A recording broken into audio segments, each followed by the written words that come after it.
I spent 23 years at the United States Penitentiary at Marion, Illinois. We replaced Alcatraz as the nation's Supermax prison. In 2002, we were replaced by the ADX in Colorado. Back in the 1990s, when we were still a Supermax, they transferred a new inmate in his early 30s. He had the inmate population all a Twitter. Only a few times did I see the convict so excited about a celebrity. His name was Darryl Keith Henley, and he was 29 years old, doing time until the year 2031. Before you ask, yes, he's still in prison in a medium facility in Mississippi. Henley's claim to fame was twofold. First and foremost, he was a professional football star. He was drafted by the LA Rams in '89 and played 76 games with 12 interceptions, a very impressive achievement.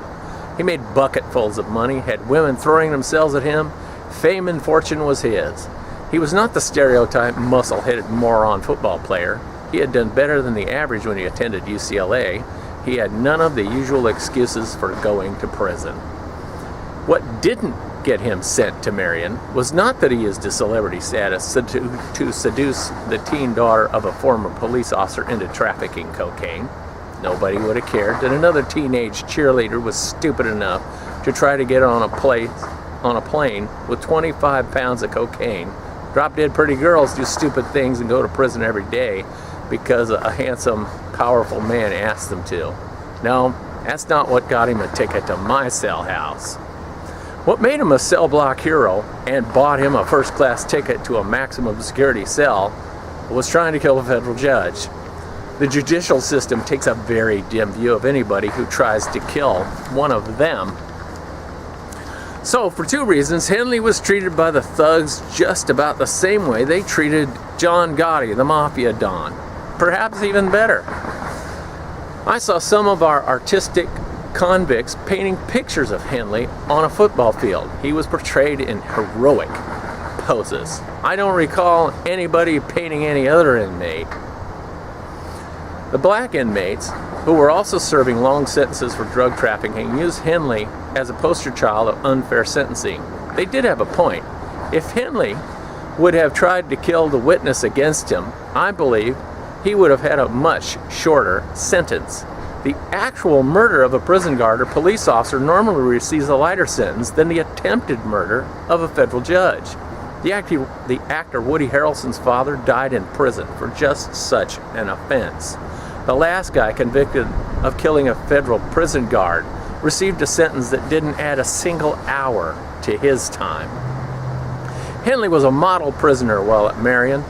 He kept his mouth shut, caused me no problems. Eventually, he went through the program and was transferred to another prison. Unlike most prisoners, he was sent to us for his crimes on the street. Most convicts end up in Marion for their crimes inside prison. He was sent to Marion as a message not to mess with a federal judge. His time at Marion was comparatively easy, owing to his status as a football hero and the guy who tried to take out a federal judge. To my colleagues and I, he was just another thug to feed and house.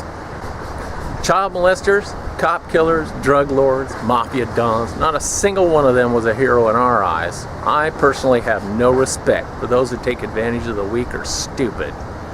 There are no heroes in prison, just predators. Henley destroyed not only his own life, but the life of all the people who are addicted to cocaine, were seduced by the promise of an easy life at the expense of others, and look up to athletes. Henley is a disgrace to himself, his family, and professional sports, and he got the punishment he deserved.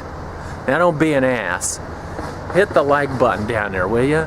And while you're at it, why don't you subscribe? Thank you.